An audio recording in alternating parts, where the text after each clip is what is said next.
Gracias por estar aquí, gracias por la convocatoria de la editorial, justamente para una autora como Hannah Arendt, que es estimulante e inspiradora, y tan presente, que se puede ver su recorrido en obras como autores tan contemporáneos como Agamben, por ejemplo, los autores italianos, la filosofía italiana. Bueno, estoy muy agradecida y es un placer trabajar la obra de Hannah Arendt. En realidad tendríamos que dedicarnos varios seminarios, cada uno a los distintos libros, cada uno a los distintos textos, porque su obra es inmensa. Ella se ubica, dice ella misma que se ubica dentro de la filosofía política, la teoría política. En realidad no le gusta nombrarse a ella misma como filósofa, sino como teórica política. Y empecemos un poco primero hablando del libro que nos convoca, el libro que edita la editorial En deuda con el mundo. Quiero detenerme un poquitito en esto para entrar a comprender las circunstancias de vida de Hannah Arendt. El libro tiene como traducción En deuda con el mundo, y en francés el texto de Esslin es L'obligé du monde. Obligé es un adjetivo que viene de obligación. Está entonces traducido como deuda, y en realidad sí, pero el obligé se refiere a la deuda de agradecimiento, de reconocimiento, se refiere al compromiso. Entonces podríamos decir la comprometida del mundo. Podríamos decir la deuda de agradecimiento o reconocimiento para con el mundo. No es que el mundo, en relación a Hannah Arendt, le deba, no es que ella cree o crea que el mundo le debe, sino que ella está agradecida, o ella le debe un agradecimiento, un reconocimiento al mundo. Hay muchas fuentes en su pensamiento. Tenemos la fuente griega, la fuente romana y la fuente judía. Y esas fuentes convergen. Entonces sí hay un gran diálogo con Heidegger, que ya vamos a ver, porque ella fue su alumna y después también su amor, pero ese diálogo después se fue diseminando. Si Heidegger habla del Dasein dentro del ser, la cuestión del ser en mayúscula, como el ente que es, ella habla del ser en el mundo. In der Welt sein, dice ella, no es el Sein del ser alemán, sino in der Welt sein, en el mundo, ser en el mundo. Y este ser en el mundo le viene a ella de la fuente romana. Bueno, pero primero vamos a hablar de su vida. Nace en el año 1906 en Hannover, en una familia judía no religiosa. Tempranamente muere su padre. Su padre era un ingeniero, Paul Arendt. Paul Arendt muere en el año 1900 y pico, ella tenía 7 años apenas, y al poquitísimo tiempo muere también su abuelo, quiero decir, sus figuras paternas se van desvaneciendo. Se mudan, la familia se muda con Martha Kohn, que era su madre, a Königsberg. Y menciono Königsberg porque Königsberg es la ciudad de Kant. Toda esta fluir filosófico la rodea. Martha Kohn es una figura importante en su vida, claro, es su madre, pero además nos llega a nosotros un pequeño texto, una especie de álbum familiar donde pone algunas fotos de Hannah y habla sobre Hannah. El texto se llama Unser Kind, nuestra hija, y menciona el carácter de Hannah. Y ahí, muy temprano, cuenta la madre que siempre estaba con ella diciéndole que bien, que había que estar alegres en el mundo, que no había que entristecerse por la pérdida del padre. Y esto que puede ser una anécdota familiar o doméstica, en realidad creo que tiene una connotación judaica en el sentido espinociana, es decir, hay una posición en relación a la vitalidad, a la alegría y a la tristeza, la alegría como una potencia de vida, y esto la lleva a ella en todo el hilo de su vida. Entonces, bueno, está en la ciudad de Königsberg y luego entra a la Universidad de Marburgo, allí conoce a Heidegger. Primero, bueno, es expulsado de un colegio secundario. También digo estos detalles que también parecen anecdóticos, casi domésticos, pero hablan de un carácter, de una posición. Le expulsan del colegio secundario y entra libre a la universidad. Una vez en la universidad se doctora, hace el doctorado, su tesis doctoral es el amor en San Agustín. Esto es muy importante porque después lo vamos a ver, porque en realidad la posición del amor que ella tiene va a tener consecuencias en relación al perdón y en relación a la reconciliación. Y esto es muy importante, obviamente, para toda la posición que se tenga en relación a la Shoah. Entonces se doctora, su director de tesis es Karl Jaspers, y se doctora entonces con esta tesis sobre el amor. Bueno, y suceden los acontecimientos de 1930-33 en Alemania. Ella tiene una primera pareja alemana, luego se refugia en Francia. En Francia está en un campo primero de trabajo, luego de concentración, y de allí parte, se exilia en Estados Unidos. En Estados Unidos tiene un nuevo, en realidad en Francia tiene un nuevo matrimonio.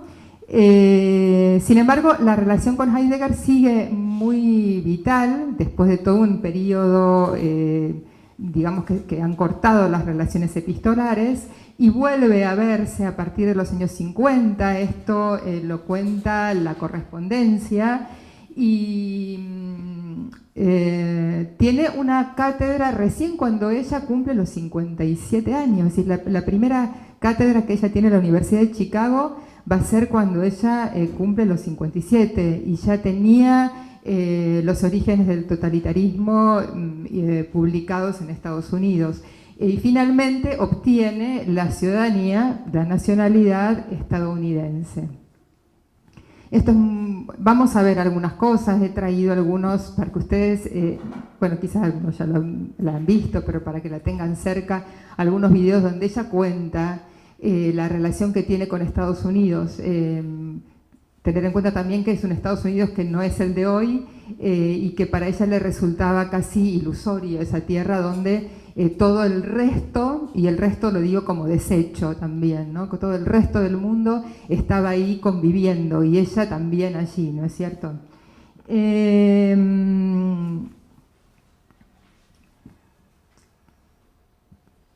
es para ella el conocimiento? ¿Qué es para ella conocer o pensar? Para eso les voy a leer algo que está en Los orígenes del totalitarismo y que dice así. La comprensión no significa negar lo que resulta afrentoso, deducir de precedentes lo que no tiene tales o explicar los fenómenos por analogías y generalidades a través de las cuales ya no pueda sentirse el impacto de la realidad y el shock de la experiencia. Significa, más bien, examinar y soportar conscientemente la carga que nuestro siglo ha colocado sobre nosotros y no negar su existencia ni someterse mansamente a su peso. La comprensión, en suma, significa un atento e impremeditado enfrentamiento con la realidad, una resistencia a la misma, sea lo que fuere. Esto para explicar la posición que ella toma con los acontecimientos de su siglo, porque claro, ella fue muy criticada y sobre todo por uno de sus textos, que fue Eichmann en Jerusalén, por la posición que ella tiene en el texto, ella va como periodista, trabajó mucho tiempo como periodista en Estados Unidos para el New Yorker, y entonces va a presenciar el juicio. Toma las actas del juicio y habla de ese juicio de manera teatral, y ahí aparece algo que después en un ratito vamos a ver, que es eso tan famoso que se habla muchas veces acerca de la banalidad del mal, y que fue muy criticada, no solamente por eso, sino también por la crítica que ella le hace a Ben Gurión en relación al juicio y en relación al montaje teatral del juicio, tanto que Gershom Scholem le dice que no era la ocasión, que no tenía que en ese momento hablar así, ni de Ben Gurión ni del juicio. De todas maneras, para nosotros en este ámbito nos da unas herramientas muy ricas, porque en este caso ya no nos habla solamente de ese juicio de Eichmann en Jerusalén, sino en qué es un juicio, cómo se monta un juicio, lo teatral. Y esto me hace acordar mucho a Pierre Legendre y a la función estética de la ley, a la función clínica del derecho. La función estética de la ley habla de una puesta en escena. El juicio es una puesta en escena donde hay actores, y bueno, nosotros lo sabemos, el actor, el demandado, no es solamente una posición judicial en términos judiciales, sino que hay actores que representan en un estrado que es una especie de teatro, y Hannah Arendt lo describe de manera impecable. Es decir, que podemos sacar de ese proceso lo que es un proceso en general, y lo que también significó desde un punto de vista arquitectónico, es decir, por qué se lo juzgó allí, y cómo estaban todos dispuestos, cómo eran las preguntas, etc. Les decía que la tesis doctoral de Ana es muy importante, porque no solo que es el primer paso filosófico, porque primero ella quería seguir teología, es decir, ella, por eso elige a San Agustín, quería seguir la carrera teológica. Sucede lo del 33, deja lo teológico y también lo filosófico duro para adentrarse al pensamiento político y a la teoría política. Pero les decía que este estudio sobre el amor es muy importante porque tiene estas consecuencias en relación a qué es el perdón para ella. Toma de San Agustín la idea que San Agustín tiene del amor, que es la idea que también tiene San Pablo del amor, que es una idea también que le viene de los griegos, es decir, cómo abrevan distintas tradiciones, distintas fuentes en un texto. San Agustín habla del amor como apetito, y entonces dice, amor es volu ut sit, es decir, es quiero que seas quien eres. Entonces en esta definición es muy importante porque por un lado tiene el quiero de la voluntad, yo quiero, la acción, y otra vez algo muy importante para Hannah Arendt, el actuar, la acción. Quién tú eres es la singularidad. Tenemos por un lado la acción y por otro lado la singularidad.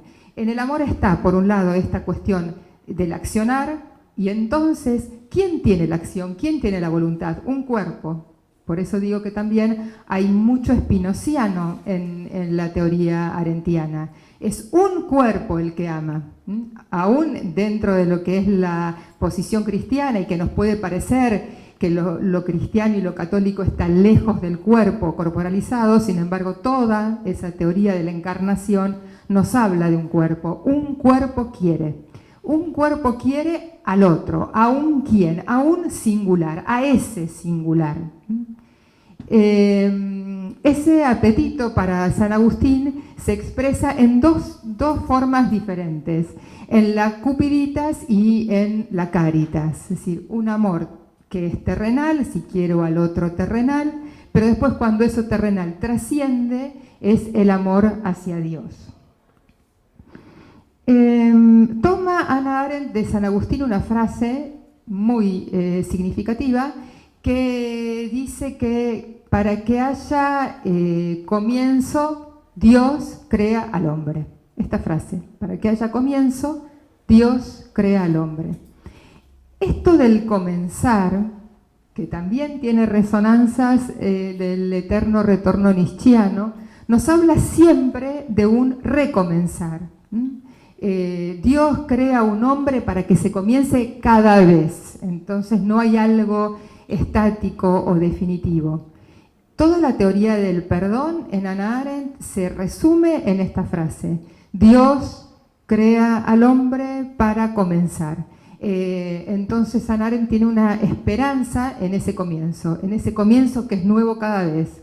Y en ese comienzo también ella habla de la redención, una redención que tiene naturaleza cristiana, pero también tiene naturaleza romana. Redención quiere decir lo que se vuelve a pagar, lo que tenemos que volver a pagar.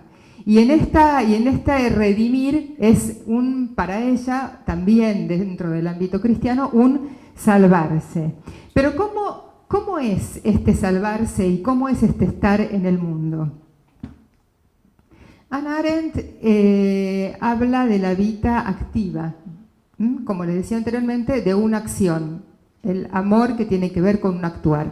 Pero esa acción que también es una acción política, es a través de una palabra. Hay una acción y una palabra. Les voy a leer una frase de La condición humana, que es su libro más filosófico, que tiene una posición de qué es el hombre, cuál es la condición humana, cuál es la condición de ese hombre en el mundo. Y ahí nos da una definición de poder y se las leo. El poder solo es realidad donde palabra y acto no se han separado, donde las palabras no están vacías y los hechos no son brutales, donde las palabras no se emplean para velar intenciones, sino para descubrir realidades, y los actos no se usan para violar y destruir, sino para establecer relaciones y crear nuevas realidades. El poder es lo que mantiene la existencia de la esfera pública, el potencial espacio de aparición entre hombres que actúan y hablan.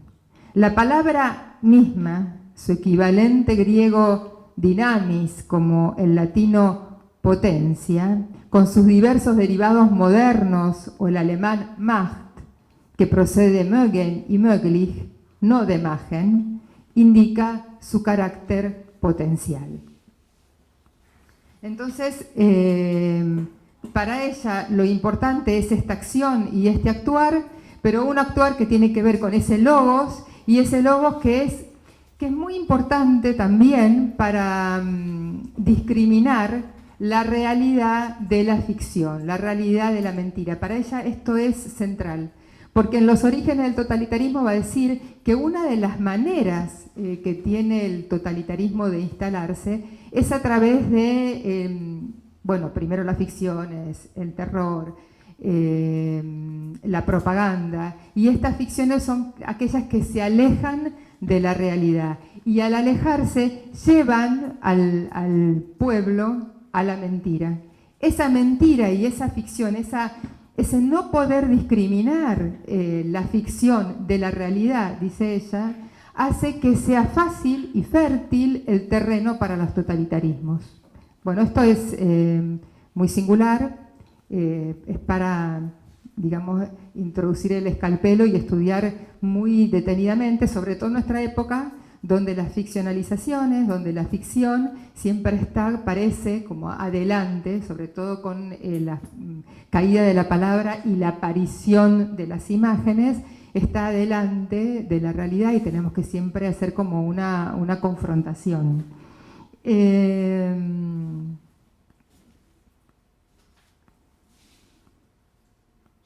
Me gustaría a ver si podemos ver el video del año 1933, sobre 1933, el video es del año 1964, que nos ubica un poquito en tiempo. Bueno, acá vemos, por un lado, la posición crítica que ella tiene en relación a eso que llama el mundo de los intelectuales. Que esto también puede parecer una aproximación a los hechos históricos que vivía, pero que también tiene un trasfondo filosófico. Ella no sigue lo que en nuestro mundo occidental es tan atento a seguir, que es la cuestión de la cuestión platónica de las ideas, ¿no es cierto? El mundo como una construcción de ideas, de esa memoria cavernaria o cavernosa platónica.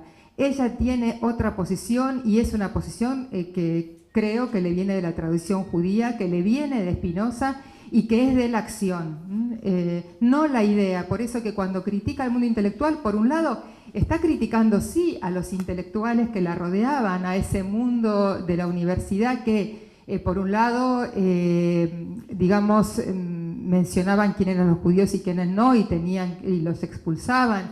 El caso de Heidegger, que toma el rectorado de la universidad y entonces tiene que tener una posición política frente a eso, pero también es esto, ¿no? Que lo importante para ella es la acción y no la elucubración de esas ideas, porque para ella entonces el mundo o el hombre es estar en el mundo y accionar en ese mundo. En los orígenes del totalitarismo... ¿Puedo hacer una pregunta? Sí, claro.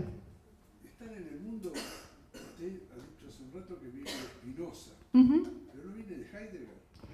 Claro, porque lo de Heidegger es el ser, el ente. Ella le da una vuelta y dice ser en el mundo, porque Heidegger habla del Dasein como el expulsado. El ser es el ente que se expulsa, bueno, en el mundo, el salir de sí, ¿no es cierto? Pero es ella la que a eso le da una contención mundana. Por eso que al ser, con mayúscula, en una de las cartas, que es una pequeña frase, ella le comenta y le dice, y estoy pensando, eran las primeras cartas antes de que se fuera a Estados Unidos, y estoy pensando que tendríamos que ver qué significancia y qué implicancia tendría esta cuestión de que en hebreo no hay cópula. Es decir, quiero decir, en hebreo el verbo ser en presente no existe, no hay. Entonces, esto tiene que tener una implicancia, dice ella, me parece. Y deja ahí, no sabemos lo que le contesta Heidegger porque en realidad tenemos las cartas que ella guarda y entonces no sabemos qué le contesta, pero en realidad toda la construcción del ser, que es una construcción de la filosofía alemana y la filosofía occidental tiene como centro esa filosofía, es una construcción de esa cópula, del verbo ser como de la identidad. A es igual a B. Sin embargo, ella claramente dice, pero ¿cómo hacemos? En hebreo no podemos decir A es igual a B, porque no hay ser. Y si no hay ser, ¿cómo? Porque hay un devenir. Podemos hablar del devenir en la lengua alemana, y esto sí, entonces tenemos que ir a Spinoza, cuando estudia la lengua hebrea, la geometría de la lengua hebrea, y nos dice claramente que hay un devenir en la lengua, pero que no hay verbo ser. Que no haya verbo ser es significativo, porque no podemos decir esto. A ver, vamos a ser así como provocadores. No podríamos decir, yo soy mujer, digamos. No hay manera de decirlo en la lengua. Y la lengua es importante, porque mientras estaba viendo este video, a uno hay algo que le hace un cierto ruido. Ella está hablando de Alemania, de Hitler, de los intelectuales en alemán. Y en realidad, en una parte de la entrevista, el entrevistador le pregunta, bueno, pero de ese mundo, ¿qué le queda de ese mundo anterior a Auschwitz? Y ella dice, me queda la lengua materna. Bleibt der Muttersprache. Lo que me queda es la lengua, lo que siempre queda es la lengua materna.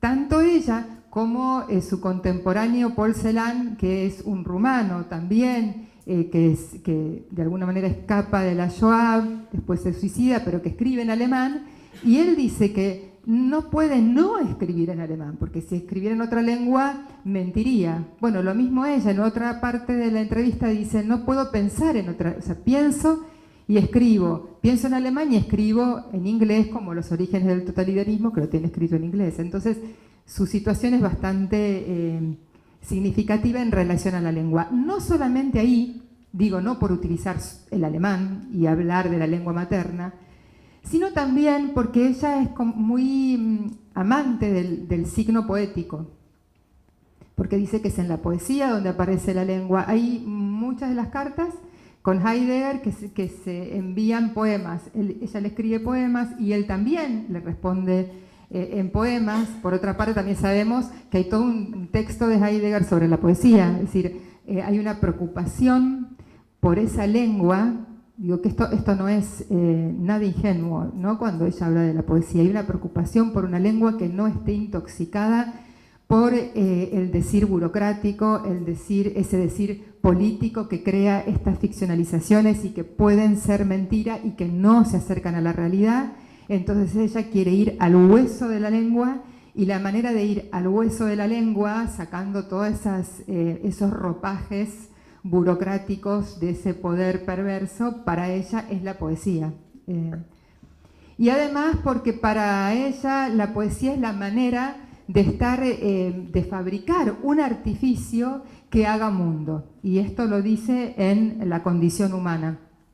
En La condición humana, ella hace una división de la posición del hombre, de las condiciones del hombre en el mundo, y entonces dice que el hombre es el que labura, el laborans, o el que tiene un trabajo. Ella distingue el laborar del trabajar, porque el que trabaja para ella hace una acción fabricada, un artificio. El que hace una labor, el hombre laborans, es el que da, y esto tiene reminiscencias marxistas, el que pone su cuerpo, el que da su cuerpo a la labor.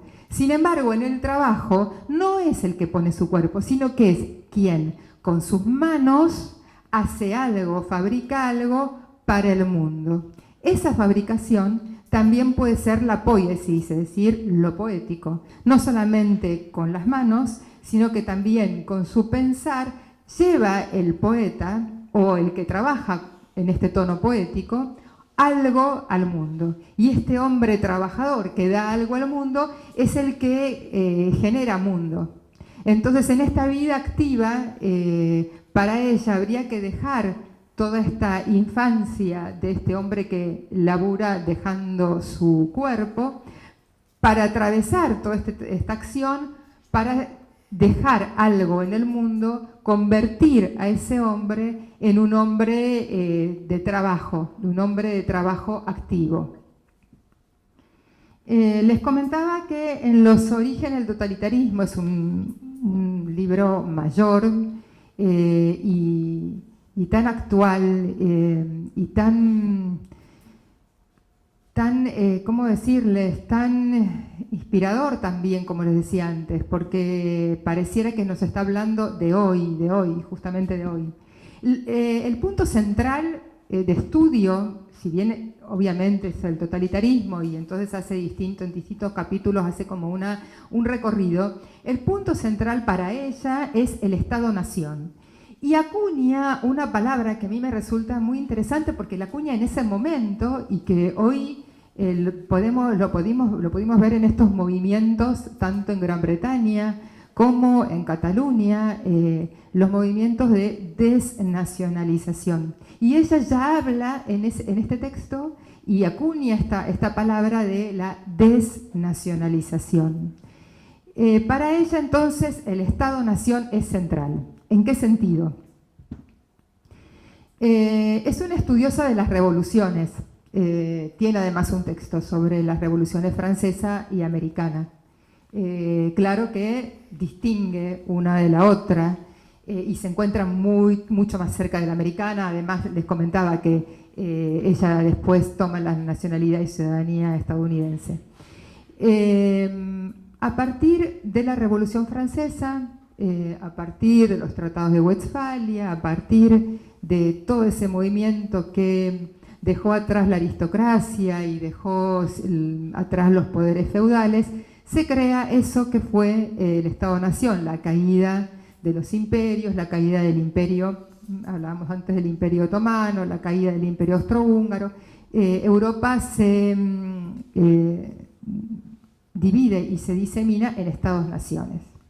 En una de las entrevistas ella dice que los europeos no pueden entender a los americanos, a los norteamericanos, porque los europeos creen que Estados Unidos es un Estado-nación. Y ella aclara, Estados Unidos no es un Estado-nación, es un país confederado, unido de gente de muchos países e inmigrantes que se juntan y que escriben una constitución. No es el caso de los europeos, que tienen entonces una construcción a partir de una constitución que genera eso que se llamó los derechos universales, los derechos del hombre y del ciudadano, esos derechos universales. Eso que para nosotros, digo para nosotros, la gente del mundo de las leyes y demás, en un momento fue de medular, ¿no? Que como fue los derechos del hombre y del ciudadano, eso ella lo ve como un déficit del mundo europeo, porque eso para ella, que creó el Estado-Nación y que creó los derechos universales, lo que hizo fue no distinguir las diferencias y en definitiva para ella lo que promueve el antisemitismo, el primer antisemitismo, es la creación del Estado-Nación con su consecuente declaración de derechos del hombre y del ciudadano. Esa constitución francesa, dice ella, ese terror de Robespierre, que fue para igualar, lo que hizo fue no distinguir esas diferencias, porque para ella la igualdad, que si bien tiene en cuenta la igualdad, no tendría que ser, según ella, la igualdad según la fraternidad. Sabemos que el movimiento francés con su revolución trae esto de la igualdad, la fraternidad. No la fraternidad, porque la fraternidad es por la sangre, y la sangre tiene este tinte racial y por lo tanto puede hacer aparecer ciertos conatos antisemitas. Entonces la igualdad para ella tiene que tener una construcción de amistad, de encuentro por la amistad. Y entonces acá ella distingue el mundo griego del mundo romano. En este momento y en esta posición se acerca más al mundo romano que al mundo griego. Toma toda la teoría del mundo romano, esta teoría política de la construcción de una ciudad a partir de la amistad.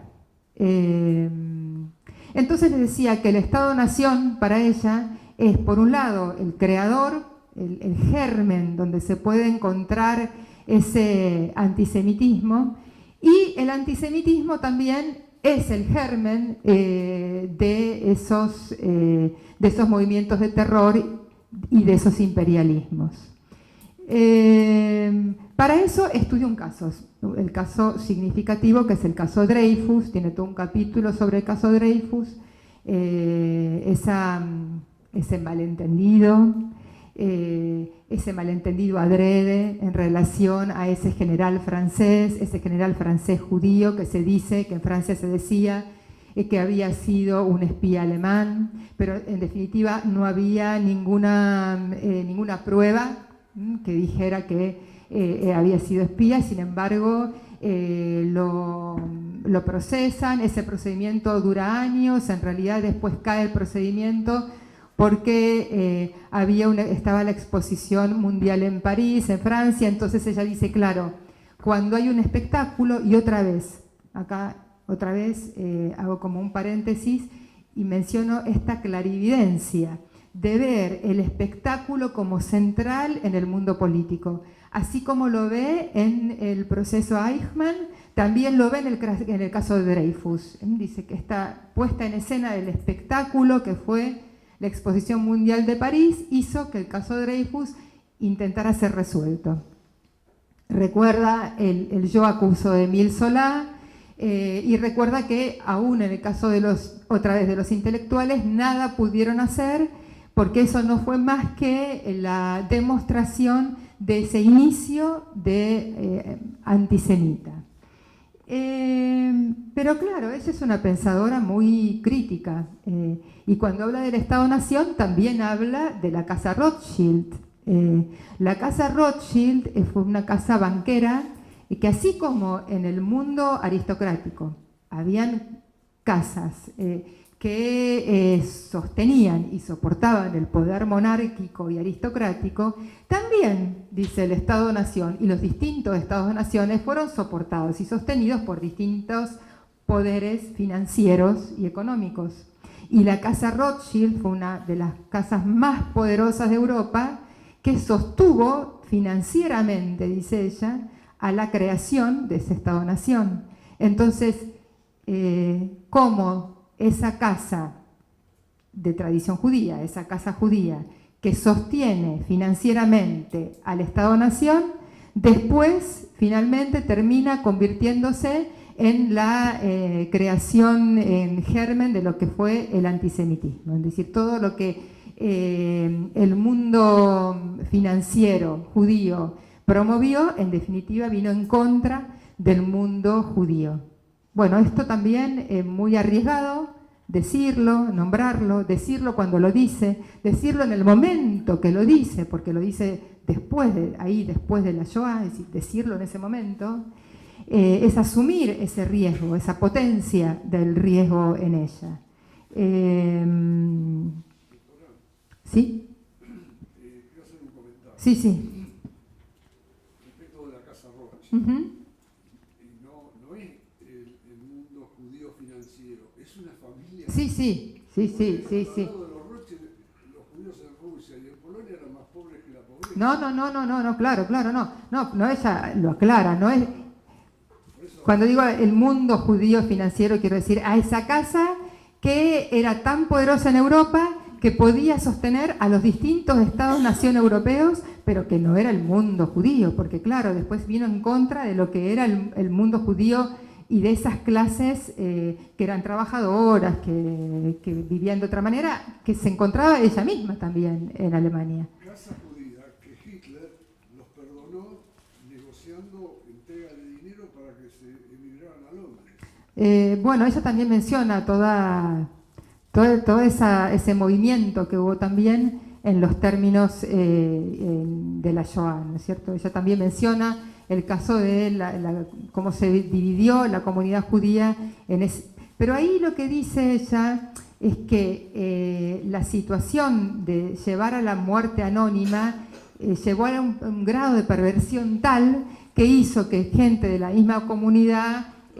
tuviera que denunciar o que tuviera que corromperse. Es decir, las cosas, según ella, en los orígenes del totalitarismo vienen así. Vienen Estado-nación, antisemitismo, imperialismo, el imperialismo con todos sus abusos de terror, van promoviendo un terreno para que después suceda. Por eso que cuando vimos en la entrevista, decía, y Hitler, o sea, no lo pone a Hitler en el lugar del gran demonio, porque ya, dice ella, nosotros sabíamos que algo de esto iba a pasar porque veíamos lo que sucedía. Es decir, hay un espacio de creación de ciertas condiciones para que después suceda eso. Y el espacio de creación de condiciones son, según ella, esto, lo que les decía, la propaganda, esta no distinción entre ficción y realidad, y algo muy importante que también tiene que ver con esto del compromiso, el comprometerse con el mundo o el ser con el mundo, que es la soledad, el aislamiento. Ella dice que el aislamiento es el gran signo de fertilización para los totalitarismos. El aislamiento y la soledad que tiene el individuo de no poder actuar con el otro. Y esto es correlativo al ser en el mundo que ella considera. A ver si les leo algo de esto. Algo que tiene que ver con las nacionalidades. Miren qué interesante. Cuando los rusos se hayan convertido en eslavos, Cuando los franceses hayan asumido el papel de dirigentes de una force noire, cuando los ingleses se hayan trocado en hombres blancos, como ya por desastroso maleficio se convirtieron en arios todos los alemanes, entonces esta transformación significará en sí misma el final del hombre occidental. Porque pese a lo que cultos científicos pueden afirmar, la raza no es, políticamente hablando, el comienzo de la humanidad, sino su final. No es el origen de los pueblos, sino su declive. No es el nacimiento del hombre, sino su muerte antinatural. Y en relación a esto que les decía, al ser anónimos, al no tener esa amistad entre los hombres, ella dice que lo que provoca la Shoah en realidad, que en verdad no es la Shoah, porque ella no habla de la Shoah, habla de los totalitarismos, es primeramente la muerte de la persona jurídica. Ella aclara esto. Primero, la muerte de la persona jurídica. Y después, la muerte de la persona en el sentido de considerarla anónima. Puede ser cualquier persona, puede ser cualquier muerte. Pero primero es sacarlo del mundo de la polis, del mundo de las civitas, el mundo jurídico. Ese mundo que les fue negado a ella, justamente. Ella yendo a Francia, ella perdiendo, siendo una desarraigada, ella siendo una apátrida, ella no teniendo nacionalidad y llegando a Estados Unidos, convirtiéndose a otra nacionalidad. Ella escribiendo Nosotros los refugiados, ella buscando refugio, ella dando refugio a los judíos en Francia. Dice algo así. Hasta ahora, el mundo occidental, incluso en sus épocas oscuras, siempre otorgó al enemigo muerto el derecho a ser recordado como un reconocimiento evidente por sí mismo, del hecho de que todos somos hombres y solamente hombres. Solo porque Aquiles accedió a la celebración de los funerales de Héctor, solo porque los más despóticos gobiernos honraron al enemigo muerto, solo porque los romanos permitieron a los cristianos escribir su martirologio, solo porque la Iglesia mantuvo a sus herejes vivos en el recuerdo de los hombres, es por lo que nunca se perdió ni jamás se podrá perder su memoria. Los campos de concentración tornaron la muerte en sí misma anónima, haciendo imposible determinar si un prisionero está muerto o vivo. Privaron a la muerte de su significado como final de una vida realizada. En un cierto sentido, arrebataron al individuo su propia muerte, demostrando por ello que nada le pertenecía y que él no pertenecía a nadie. Su muerte simplemente pone un sello sobre el hecho que en realidad nunca había existido.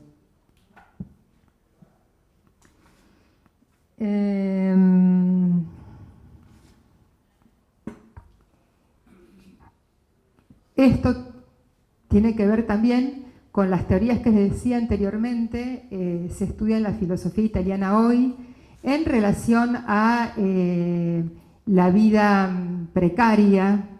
Pienso también en Judith Butler, pero la vida estudiada por Agamben, esa distinción entre el bios y el zoe, es decir, la nuda vida, esta vida que no tiene ningún contenido civil, para nosotros decimos jurídico, para Hannah Arendt dice biográfico, ella dice que una vida ha de ser biográfica. Biográfica quiere decir bios, vida, gráfica, contamos acerca de esa vida, narramos acerca de esa vida.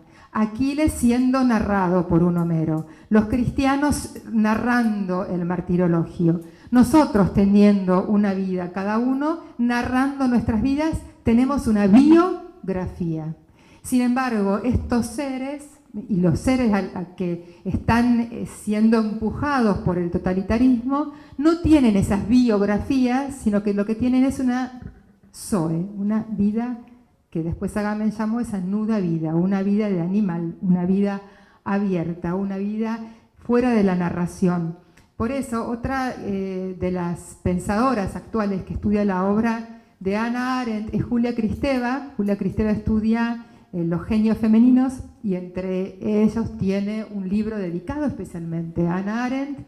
Y ella dice que en Hannah Arendt hay dos vías.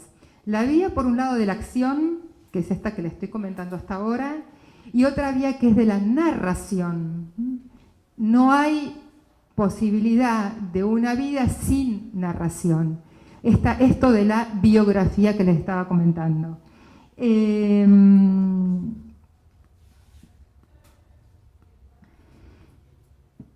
No sé cómo estamos con el horario, pero quisiera ver si podemos pasar el otro video, el video del año 1974. Esta es una entrevista del año 1974. Yo les comentaba anteriormente esta diferencia que ella hacía en relación a la Constitución americana y la Constitución de los países europeos, que en realidad es una distinción que ella hace de las revoluciones, de la Revolución Francesa y la Revolución Americana. La Revolución Francesa con todo el recorrido violento, con todo el recorrido del terror y con finalmente el corolario ese del Estado-Nación que ella critica tanto, y la Revolución Americana, que para ella es la posición que tiene Jefferson de creación de los diferentes en un mundo igualado, digamos. Pero esto, cuando ella habla de estas revoluciones, a mí me resuena también otra vez su tradición judía y su posición en relación al derecho concebido desde el punto de vista del derecho hebreo. Por un lado, dos cosas. ¿Cuál es la noción de verdad en el mundo judío y cuál es la noción de justicia en el mundo judío? La noción de verdad, emet, no es la noción de verdad griega, no es esa noción, sino es una noción de verdad de la acción, tiene que ver con el actuar. Obviamente, tiene que ver con aquello otro que hablamos anteriormente, que es la no existencia de un verbo que implique una identificación o una identidad. Entonces, si nosotros no podemos decir, como les decía anteriormente, A es igual a B, ¿cómo podemos entender lo verdadero? Es decir, lo verdadero para este mundo que no tiene esta cabeza, tiene que ver lo verdadero en cuanto a la acción. Emet tiene que ver con la acción. Pero por otro lado, la justicia, tzedek, la justicia para el mundo judío es una justicia que se hace, es una justicia que también tiene que ver con la reparación. Esa reparación que para nosotros se acerca mucho más a la distribución, en términos griegos, para nosotros la justicia en Occidente tiene que ver más con la distribución, para el mundo judío tiene que ver con la reparación. Y esto también mira la posición de la relación de la ley con el juez.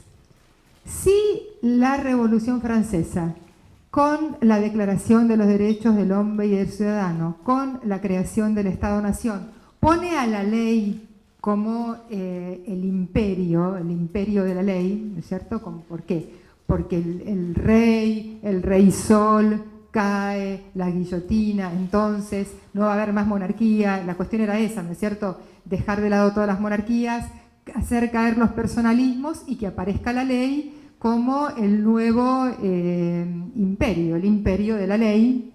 En el mundo judío, como no había tal cosa, o sea, no había que hacer caer ninguna monarquía, ya los templos de todas maneras se habían caído, no hay un rey potente, entonces no hay que hacer caer ese poder.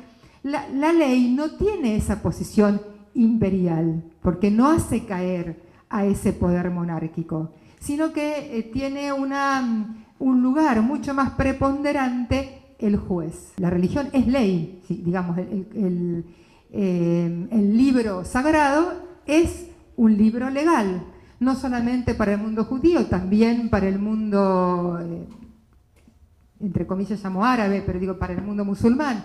El Corán es un libro sagrado, pero es un libro legal.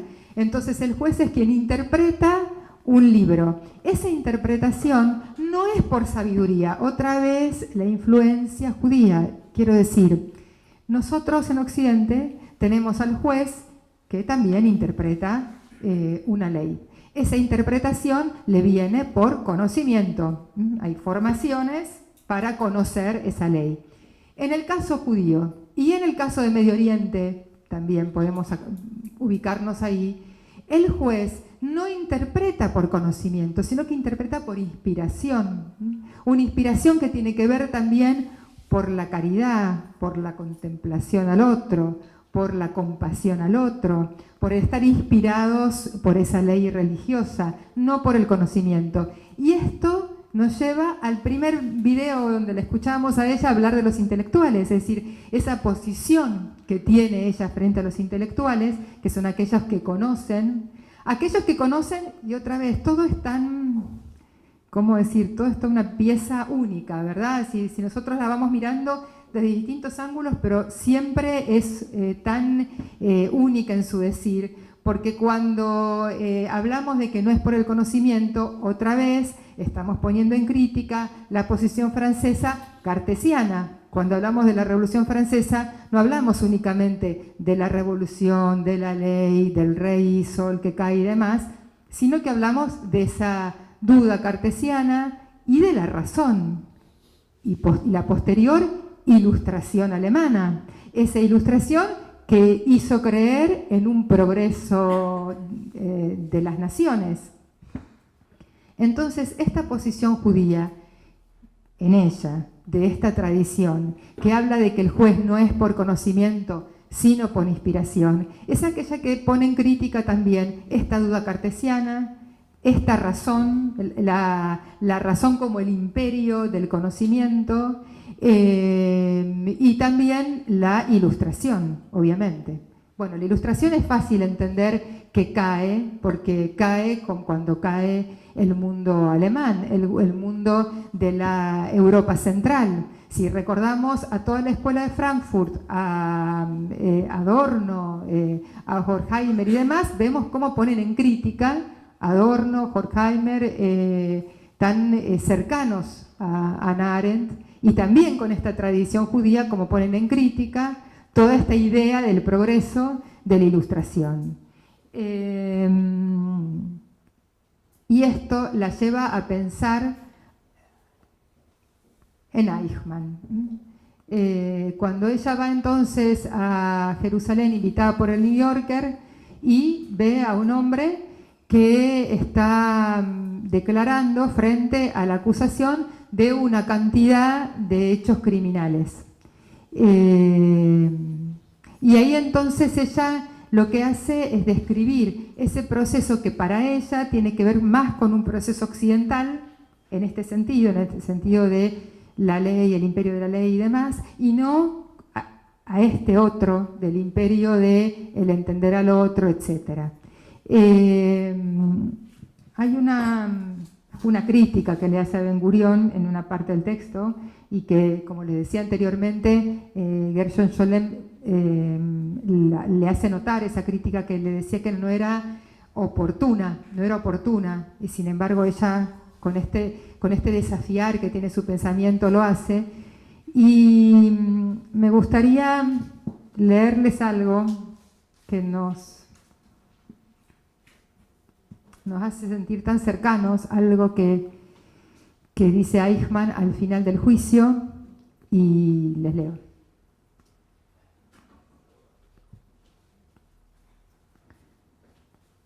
Bueno, ella cuenta, ¿no?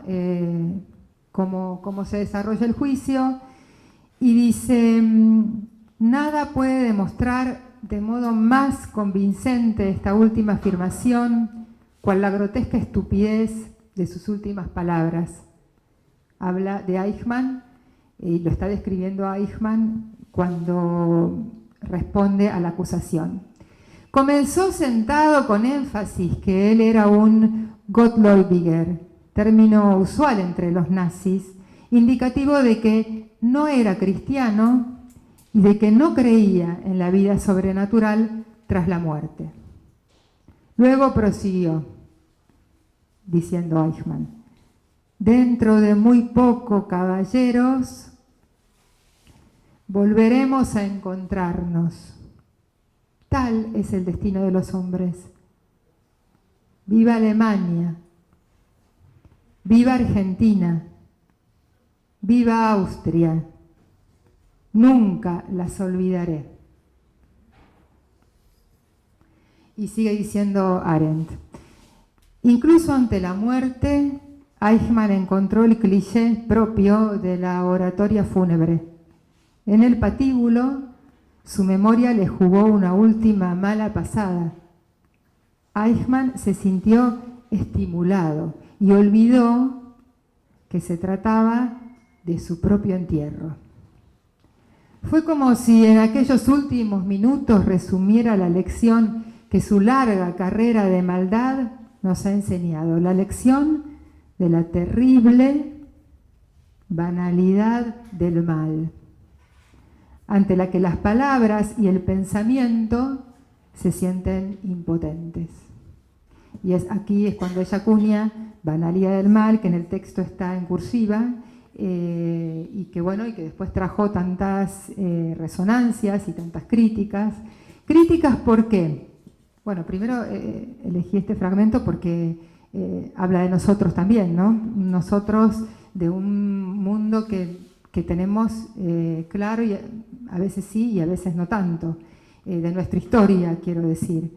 Y también de un nosotros que tiene que ver con lo que dice Arendt, de un estar en el mundo que estamos, digo, porque cuando Eichmann habla de Argentina en Jerusalén, esto quiere decir que lo que pasaba en Europa también pasaba acá, y después en el proceso, cuando se juzga en Europa, tiene que, digamos, en Jerusalén, tiene que ver con lo que pasa acá. Y esto haciendo referencia a nuestro mundo actual, ¿no? Que no podemos sentir que las fronteras, eso que dice Hannah Arendt, crea el Estado-Nación, las fronteras delimitan afectivamente cosas o delimitan a seres particulares, porque somos argentinos o porque somos uruguayos o porque somos franceses. Nos pasa porque estamos en el mundo, en definitiva, dice Arendt. Esas fronteras políticas no tienen ningún sentido más que crear estas situaciones. Bueno, les decía que el acuñar el término banalidad le trajo muchas consecuencias, muchas críticas, que además ella, digamos, la sobrelleva con tanta fuerza, con tanta potencia. Al principio de nuestro encuentro yo les dije que un tiempo vivió en Königsberg, que era la ciudad de Kant, que tenía que ver con el mundo de ella también filosófico. Ella era una estudiosa de Kant. Y Kant habla del mal, pero del mal radical.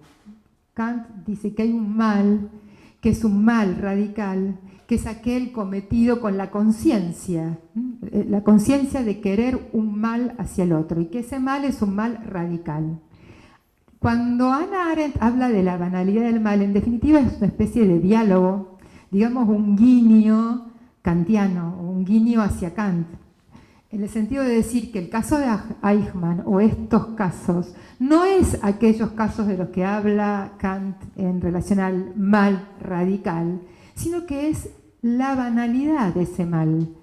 Casi este hombre no tiene conciencia, y no lo hablamos en términos entre nosotros jurídicos de imputabilidad y demás, sino la conciencia moral, no jurídica, sino moral, de lo que está realizando.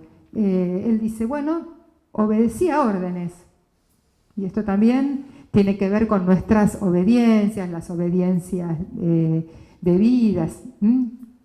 Debidas, me resuena en Deuda con el mundo, lo que se debe, la deuda, obediencias debidas, y que lo hacen que este mal no sea ese mal radical, que tiene que ver más, dice ella, con esa cosa grotesca lo menciona en uno de los videos, el primer video que hablábamos de esa mirada que ella tiene de esa gente que es casi grotesca.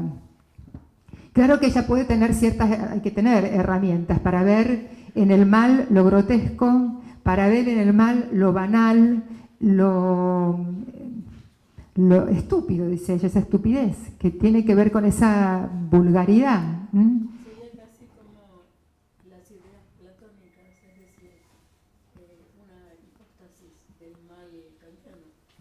¿En qué sentido? A ver, contame. No se puede. Lo mío es una modesta reflexión. De pronto ella ve el mal kantiano como el mal radical y ve banalización como algo más territorializado. Sí, ahí sí. Sí, claro, ahí sí. Que tiene que ver con eso, que tiene que ver con el actuar, con la acción, con lo mundano, y que tiene la trascendencia en el sentido de estas muertes anónimas, de esta soledad, de este desarraigo, pero que no tiene esa trascendencia propia interna. En cuanto al desarraigo, vuelvo al libro que nos trae la editorial, que el centro del texto de En deuda con el mundo es justamente el aislamiento, el desarraigo, el desamparo. Hay una distinción entre el desarraigo y el desamparo, estos seres que se encuentran fuera de todo contexto jurídico, de todo contexto humano. En un momento ella escribe una pregunta y dice ¿cómo es posible de desarraigar otra vez a los refugiados? ¿Cómo es posible que se desamparen otra vez a los refugiados? Una pregunta que es del día de hoy, es una pregunta de la Europa Central hoy. ¿Cómo es posible que se desamparen otra vez a los refugiados? Refugiados que ella dice, no es solo que no tienen nacionalidad, que eso, bueno, es esto que les decía, esta falta de posición jurídica, cívica, sino que no tienen casa, no tienen educación, no tienen la posibilidad de la lengua, porque tampoco pueden trabajar porque no conocen la lengua, otra vez, la lengua como lugar central. No tienen posibilidad de ser narrados, porque ¿quién los va a narrar si no tienen herramientas lingüísticas hasta lingüísticas para ser narrados? Entonces, ¿cómo se desampara otra vez a los refugiados? Así, dejándolos fuera de la condición jurídica, fuera de la condición lingüística, fuera del trabajo, y después, bueno, si se puede, se los ubica en algún lugar o no, pero con todas estas condiciones, la condición humana, con todas estas condiciones, es posible el reino de los totalitarismos.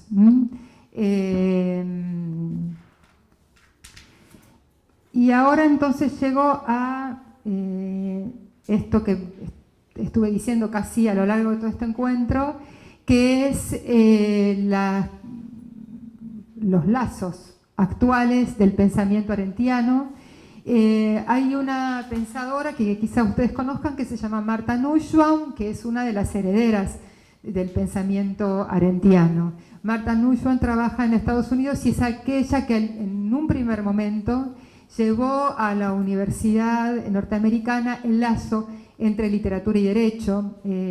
Por primera vez aparecía en las universidades y en las facultades de derecho los estudios de literatura, que en ese primer momento, sobre todo lo hacía para los jueces, en relación a los afectos. Ella decía que había que tener una educación sentimental, ¿no? Que el juez tenía que tener una cierta educación sentimental, y esa educación se daba por la compasión, por la identificación, y eso no lo da, según Nussbaum, la literatura jurídica, sino que lo da la literatura. Pero después, eso fue una primera instancia. La segunda instancia es la creación del derecho como literatura así como, ya es un segundo paso, ¿no? Ya no estudiar la literatura como una disciplina extra, sino internalizarla y hacer que ese lenguaje, así como estudiaba Heidegger la poesía, o como estudia Arendt la poesía como lugar de hueso de la lengua, hacer que esa lengua, ese hueso de la lengua se incorpore a la lengua jurídica. Entonces, sacar de la lengua jurídica todo lo burocrático, todo lo afrancesado de la Revolución Francesa, lo cartesiano, lo ilustrativo de la Ilustración alemana, trae para llevarlo a algo de lo poético, algo de la poiesis. Y esto es lo que hace Martha Nussbaum hoy día en Estados Unidos. Y en ese sentido, por ejemplo, estudia el patriotismo o condiciones políticas, como el patriotismo, que es una condición política, pero que ella dice que no, el patriotismo no es más que otro sentimiento, y que como otro sentimiento tiene que ver con el amor. El patriotismo es una forma de amor, entonces ¿cómo no vamos a estudiar dentro de las universidades que estudian lo político o el derecho, el amor, por ejemplo? Y otra vez vuelvo a la tesis sobre el amor de Hannah Arendt. Y para eso Martha Nussbaum estudia, por ejemplo, distintos himnos de distintas naciones y transcribe el himno de Bangladesh. El himno de Bangladesh, en la transcripción, por ejemplo, está la palabra amor, afecto, madre, tierra, luz, y no hay ninguna mención a gloria, muerte, sacrificio. Es decir, que hay un Estado que se construye a partir de una narrativa amorosa. Habrá que ver cómo, bueno, se conjuga esa narrativa dentro de este engamado de Estados-naciones. De todas maneras, también me gustaría, y otra vez, colocar el acento en esto que dice Arendt de la desnacionalización, que estamos en un momento muy particular, por eso que me parece que este encuentro alrededor del pensamiento de ella nos dice tanto, ¿no? Porque también con la caída, digamos, con la globalización, con la mundialización, con la caída de las soberanías, con la caída de la autoridad, con la caída de la autoridad en distintos órdenes y también con la caída de la ley, digamos, lo vemos, sabemos que hay una caída de lo legal, es una caída también del Estado-Nación. Entonces tenemos que ver cómo volvemos a narrar, desde dónde volvemos a narrar esta cuestión. Si seguimos este recorrido que hace Arendt, hacia dónde nos llevaría, o si hay una inercia, porque claro, como toda cosa que cae, o intenta caer, o va a caer, a ver, que no me escuche Newton y todas esas teorías, digo, como toda cosa que va a caer, hay una inercia que la quiere retener, hay una inercia que quiere retener al Estado-Nación. Lo vemos, es decir, no, vimos en Brexit, lo vimos en Cataluña, es decir, vemos que hay una inercia que intenta sostener, pero que es una inercia que tiene que ver más con cierta mitología, es una inercia mitológica que no tiene mucho que ver con lo que pasa en la realidad. El Estado-Nación con su autoridad de soberanía cayó, como cayó la autoridad, como está cayendo la ley, como les decía en distintos sentidos, la ley paterna en los ámbitos privados, la ley en lugar del padre, es decir, todo. El compañero del video me miraba, y si podemos pasar el último fragmento del último video del 74, a ver si lo encontramos, que es sobre, ella ahí habla de la seguridad nacional, a ver si podemos encontrarlo, a ver. Este es un video del año una entrevista del año 1974, claro que tiene que ver con todos los sistemas de seguridad, nosotros lo llamaríamos en esos tiempos de seguridad interior, que ella también llama seguridad nacional, y que tiene que ver también con lo que hoy se llama de estado de excepción, esto que les decía que tanto Carl Schmitt ya lo estudia, que Agamben también lo estudia, que Negri también lo estudia, que hoy día se habla de el estado de excepción como la regla, es decir, estos estados, digamos, esta situación de los términos de seguridad nacional implica un estado que antes era ese estado de excepción, es el estado regular y por lo tanto el poder de turno puede actuar según términos criminales o delictivos porque es de excepción, pero es de excepción solamente de manera de un eufemismo, porque en realidad es lo regular. Es un entramado de estas filosofías, como decía, de la Europa central, con sus consecuencias. Porque, a ver, si hablamos de seguridad nacional, también tenemos que pensar que nos estamos refiriendo a una nación en particular, es la seguridad de ese Estado-nación. Pero si, a ver, si ese Estado-nación está cayendo o cae, esa seguridad, entre comillas, nacional, ¿a qué calificaría? ¿A qué calificaría el adjetivo nacional cuando la nación y el Estado-nación está cayendo? Califica solo a la razón del gobernante, porque el Estado, si físicamente y jurídicamente como el Estado-nación cae, entonces esa seguridad está dispuesta por quien tiene el gobierno, por la cabeza del gobernante.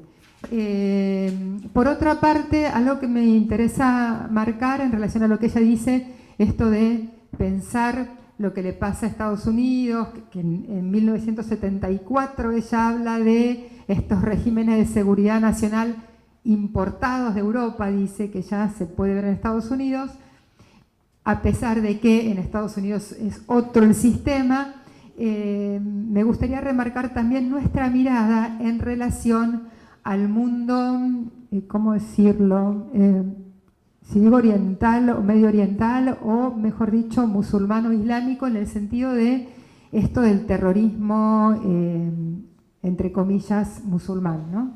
De considerar ese terrorismo como un terrorismo propio de quién lo avala, qué nación, como si hubiese en esa geografía naciones-estado como las hay en Europa. Como si esos países, Libia, Líbano, aún en el caso de Israel, fueran países como son Inglaterra o Francia o Alemania, en el sentido de que no lo son porque esas divisiones geopolíticas son divisiones absolutamente artificiales. Claro que sí, igualmente que en Europa lo fueron artificiales, pero que no han tenido ese desarrollo de esa mitología propia del mundo jurídico, no han sido construidos como Estado-nación. Quiero decir que la modernidad no ha sucedido en Medio Oriente. Entonces nosotros hoy estamos muchas veces, nosotros habló Occidente, estamos muchas veces calificando las acciones de esos territorios o de esos países como si fueran la expresión de la modernidad, y en realidad ellos ni han entrado a la modernidad. Están en un sistema casi posfeudal. Y esto lo digo no en el sentido cronológico, ni tampoco en el sentido de que la modernidad pudiera ser algo positivo. Leyendo a Hannah Arendt, viendo lo que ella dice del mundo cartesiano, la ilustración y demás, la modernidad lleva al totalitarismo, es decir, no lo hablo desde el lado positivo. De todas maneras, Occidente, con esta visión todavía que tiene de la ilustración y esta visión que tiene de la modernidad, cree que en Medio Oriente hay países o pueblos que se refieren a Estados-naciones, o los libaneses, o los sirios, o... No es así. La modernidad no pasó por ahí. Entonces, para entendernos, o para entender ese terrorismo, hablando del terror, como habla del terror Hannah Arendt en los totalitarismos, para entender ese terror que es un miedo, pero que también es una propaganda, tenemos que entender de dónde surge, cómo surge, quiénes son. Y otra vez, me gusta Hannah Arendt porque teje y teje un tapiz que es todo, digamos que se van uniendo los hilos. Digo, otra vez, cuando quiero que seas quien eres, es decir, cuando me refiero al de Medio Oriente, tengo que saber su singularidad. ¿Quién eres? ¿Quién es? No es el occidental, no es el hombre occidental de la modernidad, cartesiano, hijo de la Revolución Francesa, hijo de la fraternidad, hermano. No es un hermano porque no hay esa constitución, quiero decir. No me refiero a la igualdad del amor fraternal, sino quiero decir, no hay esa constitución de la fraternidad por la sangre. Es un mundo de clanes, como fueron los mundos de clanes feudales, es otro mundo. Pero es un mundo que está en este mundo y que Hannah Arendt nos da la alerta para poder entenderlo, porque ella dice que entonces vivir es estar en el mundo. Inter homen essen, estar en el mundo. Morir es cesar de estar en el mundo, es decir, dejar de estar con los hombres. Cuando morimos, dejamos de estar con los hombres. Mientras vivimos, estamos con los hombres. Por eso que ella dice que en el totalitarismo, lo que lleva el totalitarismo es a la muerte jurídica o a la muerte, si bien no del todo física, a la muerte cívica, en el sentido de que se sustrae al hombre del mundo, se lo saca de su mundo y se lo deja solo, y entonces es como que está muerto, porque morir es dejar de estar entre los hombres. No sé cómo es nuestro horario porque no tengo el reloj, pero me gustaría que si ustedes tienen algún comentario, alguna duda, alguna cosa que quieran decir, aportar, lo que deseen. No sé qué hora será. Ajá. ¿El tema del perdón lo podemos desarrollar? Sí, claro. El perdón es esencial en la obra de Arendt. Es esencial y también le trajo muchas críticas del mundo judío, porque como les decía, ella tuvo una formación teológica y dentro de la teología cristiana. San Agustín formó con su ciudad de Dios y su ciudad terrestre todo su pensamiento. Y ahí entonces la concepción del amor. Claro que no va a estar fuera la noción de pecado, teniendo en cuenta, pecado en el sentido cristiano, teniendo en cuenta que ella estudia la religión y lo religioso. Para ella el hombre es esto, vivir es estar entre los hombres. Pero ¿cómo es estar entre los hombres? Si partimos de una posición cristiana, estar entre los hombres es estar caídos, o sea, es estar siendo pecadores, es estar siendo hijos de Adán. Si somos hijos de Adán es que porque hemos caído, reconocemos el pecado en el otro. Pero hay una cosa, ella retoma la frase de San Agustín que dice entonces que Dios creó al hombre para que haya un comienzo. Esto del comenzar, que es también neural en la teoría arendtiana, que es la teoría del nacimiento. La natalidad para ella es fundamental, no la natalidad biológica, de hecho ella no tuvo hijos, es decir, no es la cosa de tener hijos, sino de lo que permanentemente nace en nosotros, lo que permanentemente nace en el hombre, lo que comienza cada vez. No es que Adán tuvo sus hijos una vez, todo el tiempo los está teniendo. No es que Adán fue padre una vez, todo el tiempo es padre. Es decir, el relato religioso no es un relato de una cronología cerrada, sino que todo el tiempo está siendo. En ese ser todo el tiempo es que hay esta concepción del amor y por lo tanto esta posibilidad de perdonar, porque dice ella, ¿qué sería si no perdonara? Sería que no creería en el comienzo, dice. Si yo no perdono al otro es porque creo que la acción del otro es única y cerrada. Empezó y terminó. Y no hay vuelta atrás. Eso es no perdonar. Ella dice, yo considero que hay sí un perdón, porque considero que el hombre tiene un comienzo cada vez y puede volver a su acción. Y en ese volver puede hacer otro tipo de acción, salvo un caso. Ella aclara, salvo el caso kantiano del mal radical.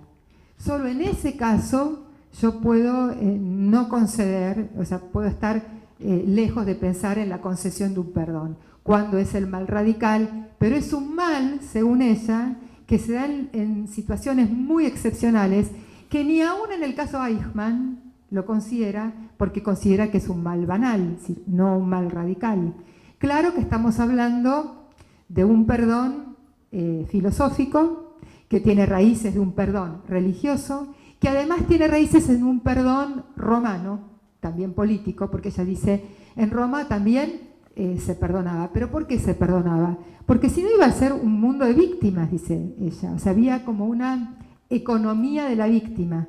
Para economizarse víctimas, Roma, en ese pensamiento pragmático, tan práctico del derecho romano, instauró el perdón, jurídicamente hablando. Lo instaura para ahorrarse víctimas.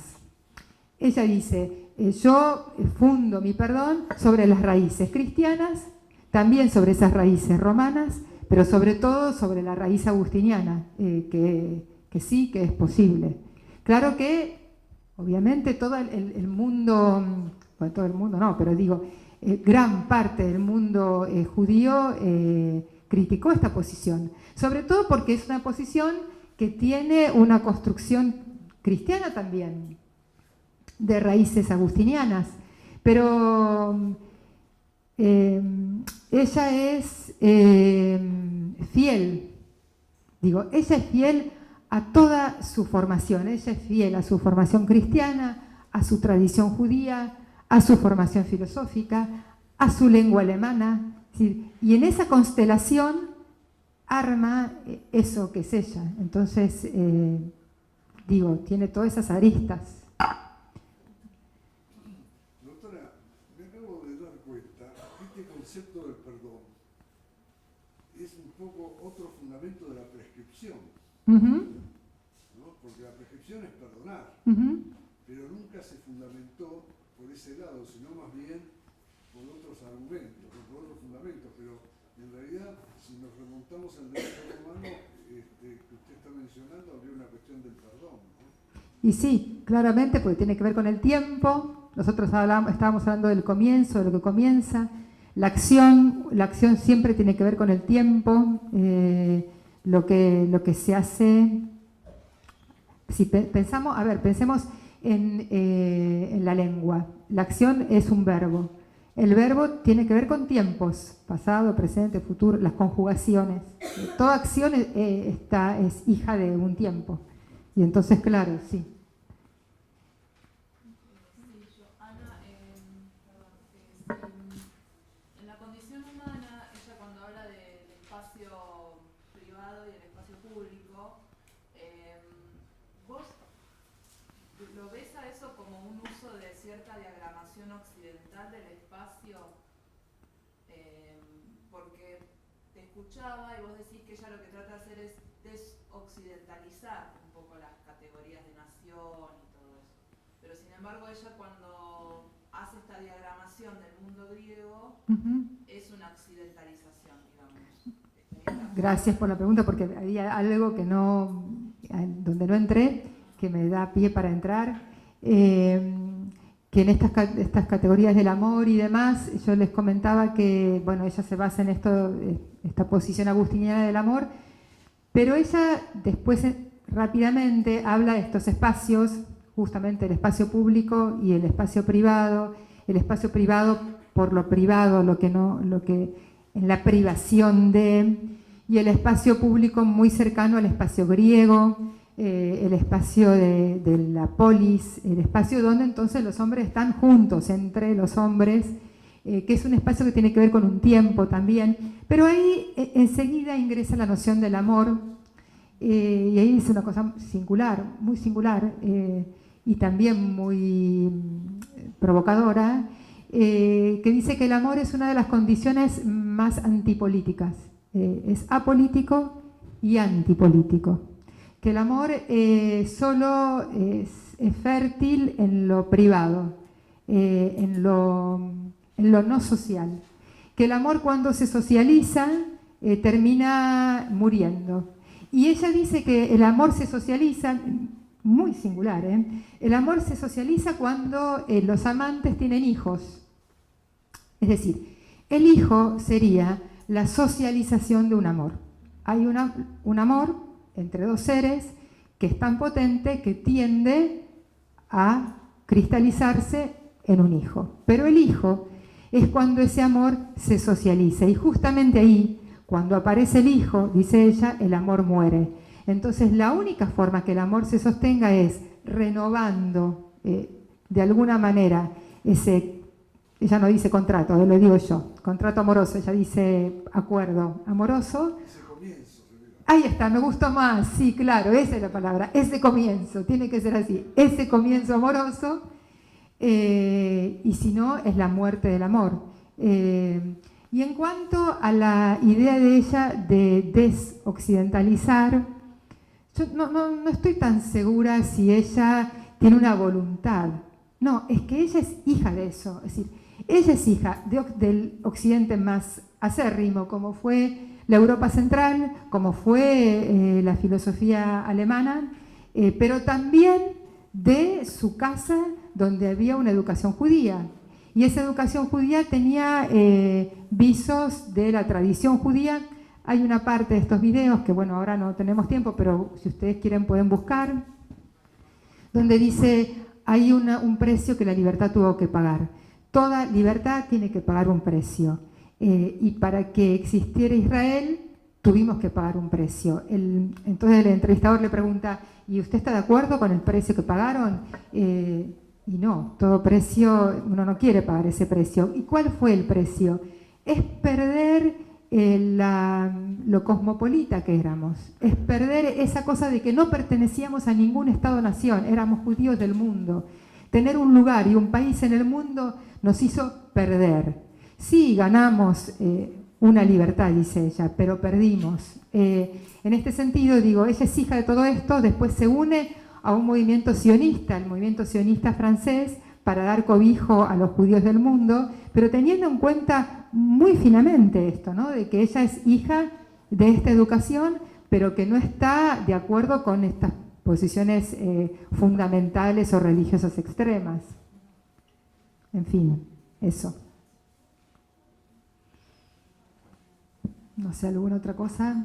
Yo los invito a que vean, que la recorran a ella, la obra, porque además no solamente es rica en todo lo que dice, sino que es muy estimulante. Que la vean a ella en sus videos, lo traje para que la tengamos cerca, porque creo que tiene un aura muy significativa, tiene una energía.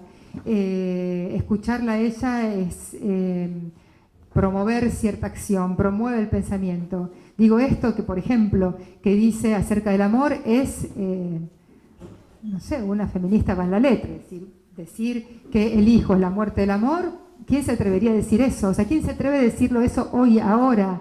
¿No? Y lo dice. Bueno, yo le agradezco a Hannah Arendt esa posibilidad de pensar.